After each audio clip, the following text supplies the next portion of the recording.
In this video, I'll show you how to add email forwarding accounts using your G Suite business email. So the first thing that you do is go up to the gear in the upper right side, click Manage this organization. You'll only see that if you're an administrator of your account, so make sure that you're logged in as the administrator. And as soon as you're there, it's going to show you this dashboard. The first thing that you do is go to Add or Manage Users, and then I'm going to select on my name.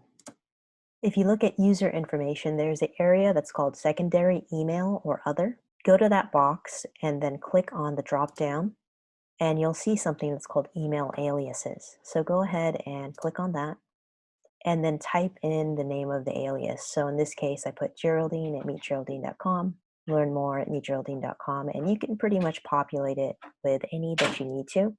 Once you've saved that, it will create a forwarding email, which means that any emails that goes to that particular email address will go to your regular one, which is listed in the upper left. Go ahead and hit save, and that's how you set up email aliases or email forwarding in Google Suite for Business. If you'd like to see any other types of tutorials, leave a comment down below, and remember to like, share, and subscribe.